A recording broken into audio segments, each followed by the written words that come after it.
नमस्कार विद्यार्थ्यांनो. व्यवसाय प्रशासन पेपर 1 यामध्ये मी डॉक्टर इंगोले पी.एस. आपले हार्दिक स्वागत करते.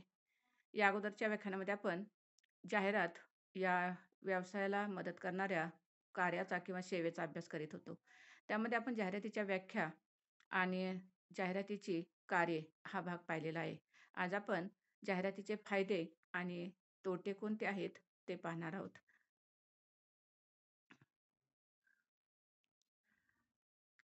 त्यामध्ये वन बाय वन आपण सुरू करूया. जाहिराती ही व्यवसायाला कशी मदत करते?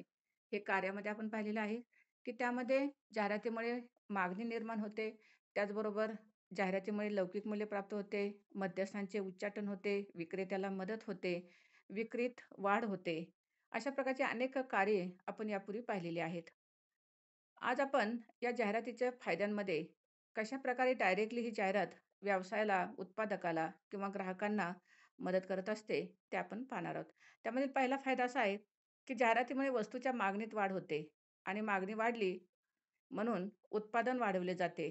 मोठ्या प्रमाणावरील उत्पादनामुळे उत्पादन खर्च आणि नफा वाढतो.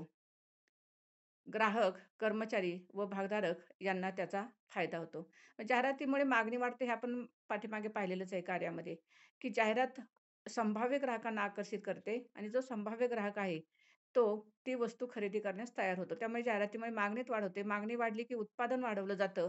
उत्पादन वाढवलं की उत्पादन खर्च कमी होऊन त्यानुसार नफा वाढतो आणि ग्राहक, कर्मचारी आणि भागधारक या सर्वांनाच त्याचा फायदा होतो. दुसरा फायदा असा आहे, की जाहिरातीमुळे वस्तूंचा साठा खूप दिवस करून ठेवावा लागत नाही. खरेदी-विक्री वेगाने होत असल्यामुळे संग्रहणावरचा खर्च कमी होतो आणि परिणामतः किमतीत घट करता येते. आता जाहिरातीमुळे वस्तूचं साठवण का जास्त करावं लागत नाही? कारण मागणी वाढलेली असते आणि मागणीप्रमाणे पुरवठा करावा लागतो आणि त्यामुळे गोदामातील माल लगेच विक्रीसाठी बाहेर पाठवावा लागतो. त्यामुळे जे गोदामात खूप दिवस माल साठवून ठेवणं किंवा गोदामी भाड्याने घेऊन जास्त माल साठवून ठेवणं, याला आपोआपच कमी होते आणि त्यामुळे साठवणुकीवरचा, संग्रहणावरचा खर्च कमी होतो. कारण मागणी वाढली, की विक्री वाढते. कारण त्याप्रमाणे पुरवठा करावा लागत असतो आणि म्हणून संग्रहणावरचा खर्च कमी झाल्याने वस्तूच्या किमतीत सुद्धा घट होते.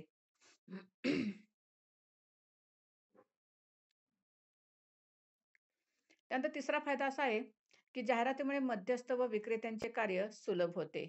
विविध प्रकारच्या जाहिरातीमुळे ग्राहकांना वस्तूची प्राथमिक माहिती मिळालेली असल्याने विक्रेता ग्राहकांना भेटतो, तेव्हा त्याला विक्रय वृद्धीसाठी फार परिश्रम घ्यावे लागत नाहीत. आता मध्यस्थ आणि विक्रेत्यांचे कार्य सुलभ होते आपण पाहिलेलंच आहे, की आज आपण कोणतीही जाहिरात पाहिली, की जाहिरातीमध्ये आपल्याला संपूर्ण माहिती दिली जाते. त्यामध्ये वस्तूचं उत्पादक कोण आहे, वस्तूचा उपयोग काय आहे, त्याची किंमत काय आहे, त्याचा डेमो तुम्हाला दाखवला जातो. त्याचे फायदे सांगितले जातात, त्याचे तोटे सांगितले जातात. एम-आर-पी प्राईस त्याच्यावरतीच छापलेली असते आणि ह्या सगळ्या गोष्टी अगोदरच या ग्राहकांना माहीत असतात. त्यामुळे विक्रेत्याला किंवा मध्यस्थांना आपल्याकडे ग्राहक आल्यानंतर फारसे कष्ट पडत नाहीत. डायरेक्टली ग्राहक त्याला हवी ती वस्तूची मागणी करीत असतो. चौथा फायदा असा आहे, की जाहिरातीमुळे व्यवसाय संस्थेचा नावलौकिक वाढतो. उत्पादकास त्याचे नवीन उत्पादन बाजारात आणण्यास ही ख्याती उपयोगी पडते.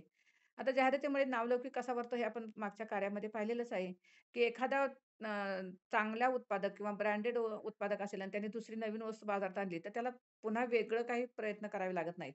अगोदरच्या नावलौकिकावरतीच तो ती वस्तू बाजारात विकू शकतो. त्यासाठी मी टाटा, बजाज, बिर्ला, रिलायन्स या कंपन्यांची उदाहरणे दिलेली होती. आता यांना जर समजा बाजारात एखादी नवीन वस्तू आणायची असेल, तर फारशी वेगळी ॲडव्हर्टाइज करावी लागत नाही. कारण या वस्तूंना किंवा यांना एक वेगळ्या प्रकारचा या उत्पादकांना एक उच्च असा नावलौकिक प्राप्त झालेला आहे. आणि त्या नावलौकिकावरतीच त्यांनी काय आणलेली नवीन कोणतीही वस्तू लगेच बाजारात विकली जाते. त्यानंतर जाहिरातीमुळे प्रत्यक्ष आणि अप्रत्यक्षरित्या रोजगार निर्मिती होते. कशामध्ये होते? तर जाहिरातीसाठी लेखक, कलाकार, इतर अनेक व्यक्तींची आवश्यकता असते. या सर्वांना रोजगार तर मिळतोच, पण जाहिरात माध्यमांनाही व्यवसाय मिळाल्याने त्या माध्यमामधील कर्मचाऱ्यांनाही त्याचा फायदा होतो. आता तुम्हाला माहीत नाही, की टीव्हीवरील एक जाहिरात जर दाखवायची असेल, तर सेकंदावरती त्याचा खर्च असतो किंवा जे जाहिरात दाखवतात त्या चॅनलला त्याचं उत्पन्न मिळतं. जे सर्व चॅनलवरती दाखवलेल्या ज्या सर्व प्रकारचे मालिका असतील किंवा इतर कुठले कार्यक्रम असतील, तर ते सगळ्यांचा खर्च आहे त्यांच्या जाहिरातीमधून निघत असतो. तर टीव्हीवरील जाहिरात दाखवणं किंवा चित्रपटगृहात जाहिरात दाखवणं याचा रेट खूप जास्त असतो. आणि त्याच्यामुळे आणि जाहिरात करायची म्हटलं की जाहिराती करून देणाऱ्या कंपन्या आहेत. तुमच्या उत्पादकासाठी कशी जाहिरात हवी ते सगळे करून देतात. आणि मग हे करून देणाऱ्या ज्या जाहिरात कंपन्या आहेत, त्यातील असणारे ज्या व्यक्ती आहेत, मग ते कलाकार असतील किंवा बॅकस्टेजचे इतर कलाकार असतील किंवा जाहिरात करून देणारे असतील, शूटिंग करणारे असतील, त्या सर्वांना एक प्रकारचा रोजगार निर्माण होतो. आज मोठ्या प्रमाणात ॲडव्हर्टाइज कंपन्या एक चांगल्या प्रकारचं कार्य या जाहिरात माध्यमासाठी करताना दिसून येतात.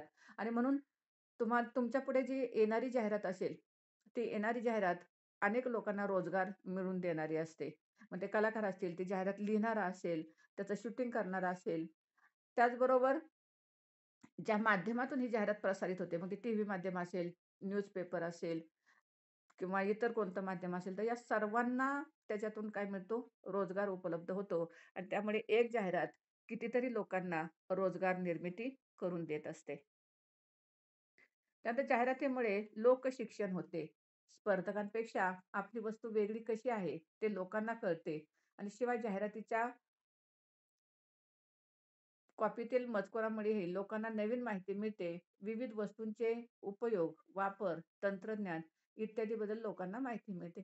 आता जाहिरातीमुळे लोकशिक्षण होते हे तर मी आत्ता सांगितलेलं आहे, की जाहिरातीमध्येच जवळ संपूर्ण माहिती दिलेली असते. त्या वस्तूचा वापर, त्याची किंमत, त्याचा उत्पादक, त्याचे धोके वगैरे.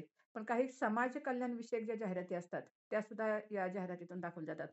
मग त्यामध्ये साक्षरता प्रसार असेल, पाणी बचाव असेल किंवा आज जे मतदान आहे, त्या मतदानाची ॲड असेल, मतदारांना जागृत करावयाचं असेल किंवा कोव्हिड-19च्या बाबतीमधल्या काही जाहिराती असतील, तर याच्यातून तुमच्या लक्षामध्ये येत असेल, की केवळ उत्पादकच नाही, तर समाज शिक्षण किंवा लोकशिक्षण देण्यासाठी सुद्धा या जाहिरातीचा फायदा होत असतो. आज कितीतरी सरकारी जाहिराती तुम्हाला टीव्हीवरती किंवा ह्याच्यावरती दिसताना किंवा पेपरमध्ये आलेल्या दिसून येतात. सरकार सुद्धा या जाहिरात या माध्यमाचा लोकांच्यापर्यंत पोहोचण्यासाठी आणि लोकांना शिक्षण देण्यासाठी या माध्यमाचा उपयोग करताना दिसून येते. त्यानंतर जाहिरातीमुळे विक्रीत, उत्पादनात, मध्यस्थांच्या व्यवहारात वाढ होते. अर्थव्यवस्था गतिमान होण्यास मदत होते. तसेच जाहिरात देशाच्या आर्थिक विकासास सहाय्य करते. आता जाहिरातीमुळे विक्री वाढते हे आपण पाहिलेलं आहे. विक्री वाढली की उत्पादन वाढते. उत्पादन वाढले की खरेदी विक्रीचे व्यवहार वाढतात. आणि या सगळ्यातून एक हे होतो की जी अर्थव्यवस्था आहे ती गतिमान राहते. म्हणजे खरेदी विक्रीच्या व्यवहारातून पैसा हा सुद्धा कंटिन्यू खेळता राहतो. खेळता राहतो म्हणजे एकमेकांना एका व्यक्तीकडून दुसऱ्या व्यक्तीकडे हस्तांतरित होत राहतो आणि अशा प्रकारची खरेदी विक्रीचे व्यवहारात झालेली वाढ, त्याच्यातून नवीन उद्योजक तयार होतात, नवीन उत्पादक तयार होतात आणि देशाची अर्थव्यवस्था एक प्रकारची गतिमान होते आणि जर याच्यातून समजा जर उद्योग वाढले, व्यवसाय वाढले, तर त्याचा फायदा देशाला होतो आणि देशाच्या आर्थिक विकासास मदत होण्यास या जाहिरातीची मदत होते. 8वा फायदा असा आहे, की जाहिरातीमुळे सामाजिक राहणीमानात बदल घडवून आणता येतो. आपण जाहिरातमध्ये पाहतो, की प्रत्येकाच्या स्टँडर्डनुसार जाहिराती दाखवलेल्या असतात. कोणाला कोणत्या स्टँडर्डची वस्तू हवी त्यामध्ये सांगितलेलं असतं. आणि मग तुमच्या लक्षामध्ये येतं, की ज्याला जे परवडतं. आता उदाहरणार्थ शॅम्पूचं पाउच असेल, तर सर्वसामान्य सुद्धा एखादी व्यक्ती घेऊ शकते. अगदी झोपडपट्टीतील व्यक्ती सुद्धा पाउच घेऊ शकते. पण तेच जर मोठ्या प्रकारचा शॅम्पू घ्यावायचा असेल, तर त्याची किंमत जास्त असेल, तर ते स्टँडर्ड लोकं घेऊ शकतात. म्हणजे प्रत्येकाला आपण आपली कॅपॅसिटी काय आहे? आपण कोणती वस्तू, कोणत्या ब्रँडची वस्तू खरेदी करू शकतो. त्यानुसार ती व्यक्ती ती वस्तू खरेदी करत असते. आणि त्यामुळे याच्यामुळे प्रत्येकाला आपला स्टँडर्ड वाढवण्यासाठी काही वेळेला आपण जर ती वस्तू वापरून पाहूया का? एकदा तरी घेऊन पाहूया का? अशा प्रकारची इच्छा निर्माण होते आणि याच्यातूनच सामाजिक राहणीमान वाढण्यास किंवा बदलण्यास मदत होते, की चला आपण एकदा तरी ती वस्तू आज पूर्वी शा शॅम्पू ही श्रीमंताची गोष्ट समजली जायची. पण आज आपण पाहतो, की आज शॅम्पू ही पूर्ण तळागाळात पोहोचलेली वस्तू आहे. त्यामुळे आता असं राहिलेलं नाही, की ही वस्तू फक्त श्रीमंताचीच घ्यावी किंवा ही वस्तू गरिबांची आहे. तर प्रत्येक जण आज ट्राय म्हणून एकदा तरी ती वस्तू वापरण्याचा त्याला या जाहिरातीमुळे मोह होऊ शकतो आणि तो ती वस्तू घेऊ शकतो आणि त्याच्यामुळे चला आपण पण एकदा ती वस्तू वापरून पाहूया. आपण सुद्धा एकदा चला श्रीमंताची वस्तू वापरून पाहूया. या भावनेने कदाचित वस्तू खरेदी केली जाते आणि प्रत्येकाच्या राहणीमानात वाढ होण्यास यामुळे मदत होते.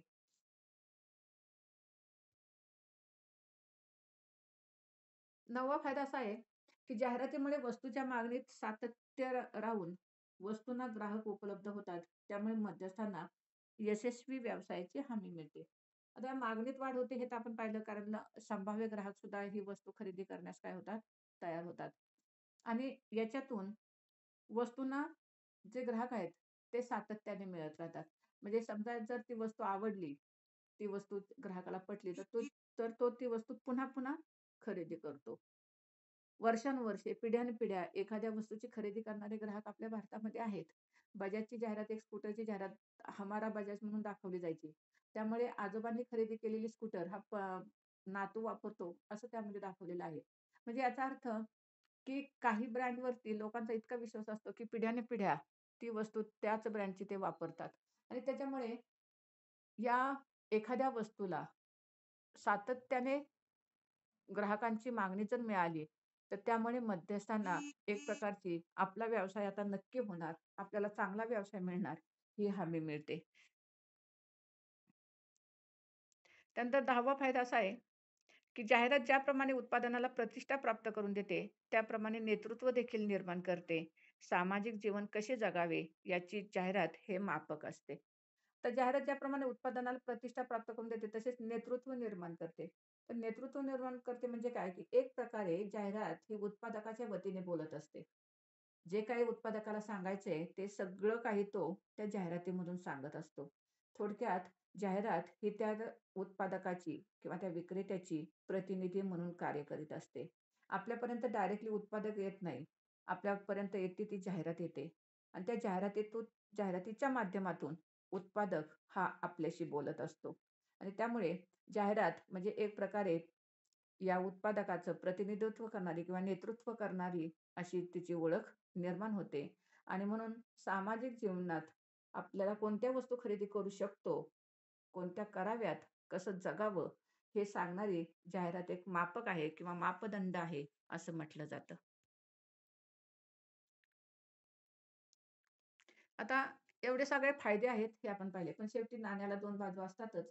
जरी जाहिरात कितीही चांगली असली, तरी शेवटी तिच्या काही मर्यादा सुद्धा आहेत. काही तोटे आहेत, ते आपण पाहणार आहोत.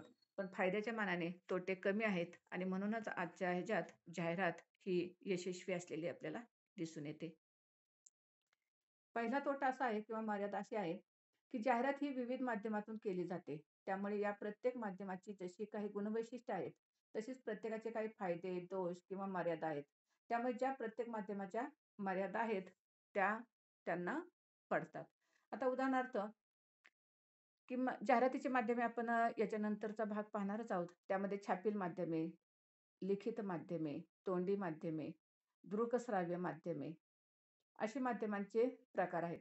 त्यामध्ये लिखित माध्यमे म्हणजे तुमचे न्यूजपेपर किंवा छापील माध्यमे किंवा लिखित माध्यमे म्हणजे तुमचे न्यूजपेपर किंवा पॅम्पलेट किंवा पत्रके, हस्तपत्रके किंवा बॅनर, फ्लेक्स याचा समावेश होतो. तोंडी माध्यमे म्हणजे तुम्ही डायरेक्टली ओरली माहिती सांगणं, सभांद्वारे माहिती सांगणं किंवा प्रदर्शनातून माहिती सांगणं अशा प्रकारे. दृकश्राव्य म्हणजे तुमचा टीव्ही किंवा दूरदर्शन याचा फक्त दृक म्हणलं तर टीव्ही येईल, श्राव्य म्हणलं तर रेडिओ वगैरे येईल.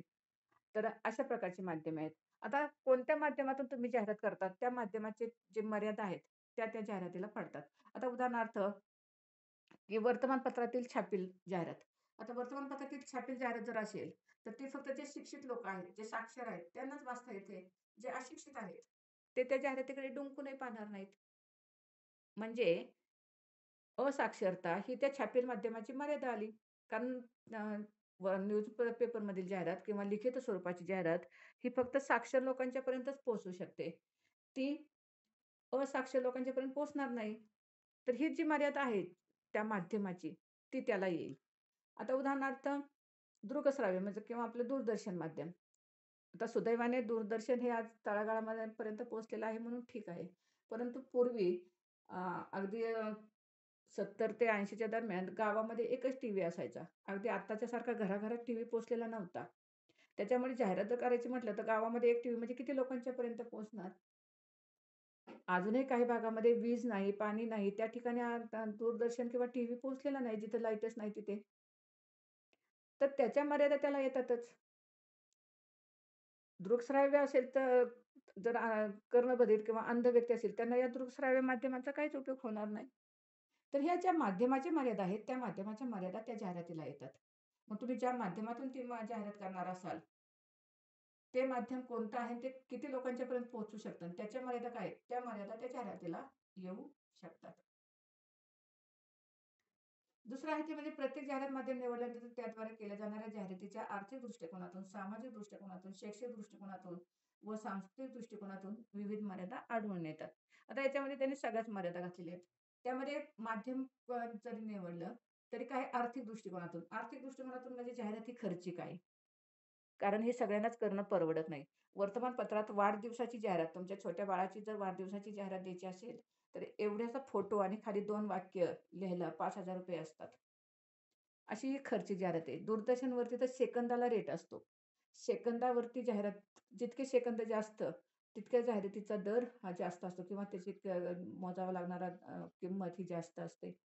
त्याच्यामुळे आर्थिक दृष्टिकोनातून पाहिलं, तर जाहिरात हे माध्यम तसं खर्चिक आहे. ती जाहिरात तयार करणं, ते प्रक्षेपित करणं, त्याचबरोबर ते अ, ज्या माध्यमावरती प्रसारित करायची आहे, त्या माध्यमामध्ये ती देणं, या सगळ्याचा खूप खर्च असतो. आणि हा सगळ्यांनाच परवडणारा नसतो. आणि म्हणून तुम्हाला सगळ्याच विक्रेत्यांच्या जाहिराती आलेल्या दिसून येत नाहीत. असे कितीतरी अननोन उत्पादक आहेत, की ज्यांची जाहिरात नाहीये. जे छोटे-छोटे स्वरूपात उत्पादन करतात. त्यांना ही अशा प्रकारची मोठ्या प्रमाणात जाहिरात करणं परवडत नाही. आणि म्हणून आर्थिक दृष्टिकोनातून खर्चिक म्हणून या जाहिरातीवरती मर्यादा येतात. सामाजिक दृष्टिकोनातून म्हटलं तर समाजाच्या ज्या आणि सांस्कृतिक दोन्ही आपण एकत्र पाहू. सामाजिक आणि सांस्कृतिक. आता सामाजिक म्हणजे काय, की समाजाच्या काही चालीरीती असतात, सण-उत्सव असतात. त्याच्यासुद्धा काही मर्यादा असतात. आता आपल्या भारतामध्ये तर आपलं सामाजिक आणि सांस्कृतिक वातावरण हे भिन्न आहे. राज्य-परत्वे प्रत्येक ठिकाणची जी सामाजिक नीतिमूल्य आहेत, ती वेगळी आहेत. आणि म्हणून या सामाजिक दृष्टिकोनातून जर आपण पाहिलं, तर प्रत्येकाची असणारी सामाजिक नीतिमूल्य ही वेगळी असल्यामुळे, त्याप्रमाणे एका ठिकाणी केलेली जाहिरात ही दुसऱ्या ठिकाणी योग्य ठरेलच, असं सांगता येत नाही. आता उदाहरणार्थ की महाराष्ट्रामध्ये धोतर विकलं जाईल आणि साऊथमध्ये आपल्याकडे लुंगी असते. आणि त्यामध्ये जिथं त्याला मागणी आहे तिथंच ते किंवा जिथं ते वापरलं जातं तिथंच त्याला मागणी येईल. उदाहरणार्थ आपल्याकडचं धोतर महाराष्ट्रातील धोतर ते साऊथला चालणार नाही, साऊथची लुंगी आपल्याकडे वापरली जात नाही. कारण ह्या वस्तू जिथल्या तिथेच वापरल्या जातात. नऊवारी साडी ही फक्त महाराष्ट्रातच वापरली जाते आणि विकली जाते. ती तुम्हाला इतर ठिकाणी विकता येत नाही किंवा वापरता येत नाही. तर ह्या ज्या सामाजिक ज्या चालीरीती किंवा बंधनं असतात, त्यानुसार वस्तू कोणती वापरावी हे ठरलेलं असतं. आता सांस्कृतिक ह्याच्यामध्ये पाहिलं तर सण-उत्सव हे प्रत्येक राज्याचे वेगळे आहेत. आपल्याकडे गणपती उत्सव मोठा होतो. आपल्याकडे नवरात्र उत्सव मोठा होतो. दिवाळी सण मोठा होतात. दसरा सण मोठा होतो. ह्या सगळ्याचं जर पाहिलं तर आपल्याकडचे सण-उत्सव हे वेगळे आहेत. साऊथकडचे वेगळे आहेत. उत्तरेकडचे सण-उत्सव वेगळे आहेत. त्या-त्याप्रमाणे त्या-त्या वस्तूंची जाहिरात ही तिथं केली जाते. गणपतीच्या काळात गणपतीच्या डेकोरेशनच्या वस्तू विकल्या जातात. नवरात्रात नवरात्रीच्या डेकोरेशनच्या वस्तू विकल्या जातात. नुकतीच दिवाळी झाली, दिवाळीमध्ये दिवाळीच्या वस्तू विकल्या जातात. त्या-त्या वेळेला त्या-त्या वस्तूंचीच जाहिरात केली जाते आणि विक्री केली जाते. तर अशा प्रकारे या सामाजिक आणि सांस्कृतिक घटकांचा सण, उत्सव, चालीरीती, सामाजिक ज्या रूढी, परंपरा या सगळ्याचा या जाहिरातीवरती सुद्धा परिणाम होत असतो. कोणत्या राज्यामधली जाहिरात आहे, त्या राज्यातला कोणता सण आहे, त्याच्यानुसार त्या जाहिराती दाखवल्या जातात. आणि त्याच्यामुळे या राज्यातली जाहिरात इथं चालेल, तशी ती तिकडे चालेलच असं नाहीये. किंवा महाराष्ट्रातील जाहिरात कर्नाटकमध्ये चालेलच किंवा कर्नाटकमधील जाहिरात महाराष्ट्रामध्ये चालेलच असं नाहीये. भले उत्पादक एकच आहे. तर या सगळ्या गोष्टींचा त्याच्यावरती काय होत असतो, परिणाम होत असतो. आणि म्हणून सामाजिक दृष्टिकोनातून, सांस्कृतिक दृष्टिकोनातून, सण, उत्सव, परंपरा, रूढी, चालीरीती या सगळ्यांच्या दृष्टिकोनातून जाहिरात केली, तर त्या-त्या राज्याच्या, त्या-त्या सांस्कृतिक पर्यावरणाचा त्याच्यावरती काय होत असतो, परिणाम होत असतो. आता राहिला शैक्षणिक दृष्टिकोन. शैक्षणिक दृष्टिकोनातून जाहिरात च्या पण मर्यादा येऊ शकतात. आत्ताच मी सांगितलं सुरुवातीच्या ह्याच्यामध्ये, की साक्षरता निरक्षरतेचं प्रमाण तुमचं कसं आहे, त्याप्रमाणे तुम्हाला जाहिरात करावी लागते. साक्षर असेल तर तुम्ही न्यूजपेपरमधील जाहिरात, पॅम्फलेट्स, हस्तपत्रके, भित्तिपत्रके हे दाखवू शकता. पण निरक्षर लोकांना तुम्ही ते दाखवू शकणार नाही. कारण त्यांना ते वाचताच येत नाही. मग निरक्षर लोकांच्यापर्यंत तुम्ही लेखी माध्यमातून जाऊ शकणार नाही. त्यासाठी तुम्हाला दृकश्राव्य माध्यम वापरावं लागेल आणि दृकश्राव्य माध्यम हे खर्चिक आहे. तर ह्या ज्या गोष्टी आहेत, की शैक्षणिक दृष्टिकोनातून शैक्षणिक वातावरण कसं आहे त्या देशाचं, त्या राज्याचं, त्या समाजाचं, ते किती साक्षर आहेत, किती निरक्षर आहेत, त्यांची ती जाहिरात समजून घेण्याची शैक्षणिक कॅपॅसिटी किती आहे, या सगळ्या गोष्टींचा त्याच्यावरती काय होत असतो, परिणाम होत असतो. तर शेवटी जाहिरात ही किती चांगली चांगली आहे, हे आता आपण मागच्या ह्याच्यामध्ये पाहिलेलंच आहे फायद्यामध्ये. पण शेवटी तिला सुद्धा काही मर्यादा आहेत. खर्चिकपणा मोठ्या उत्पादकांनाच ही परवडते. लहान उत्पादकांना जाहिरात करणं परवडत नाही आणि त्यामुळे तुम्हाला दिसून येईल, की अनेक उत्पादकांच्या जाहिराती ह्या केल्या जात नाहीत किंवा अनेक उत्पादकांच्या जाहिराती ह्या आपल्यापर्यंत पोहोचत सुद्धा नाहीत. तसेच सामाजिक, सांस्कृतिक या घटकांचा सुद्धा या जाहिरातीच्या वरती परिणाम होत असतो आणि त्या समाजाच्या चालीरीतीनुसार, त्या राज्यातील सांस्कृतिक आणि सामाजिक पर्यावरणानुसार त्या उत्पादकाला जाहिरात करावी लागते. आणि म्हणून तुम्हाला दिसून येईल, की कर्नाटकमधील त्याच वस्तूची जाहिरात ही त्या भाषेत असते. महाराष्ट्रातील त्याच वस्तूची जाहिरात ही मराठीमधून असलेली आपल्याला दिसून येईल. तर नॅशनल चॅनल जे असतात त्याच्यावरच्या जाहिराती ह्या बऱ्याच हिंदीतून केलेल्या दिसून येतात. तर हे सगळं पाहिल्यानंतर आपल्या लक्षामध्ये येईल, की जसे काही जाहिरातीचे फायदे आहेत, तसेच काही जाहिरातीचे तोटे सुद्धा आहेत. Thank you.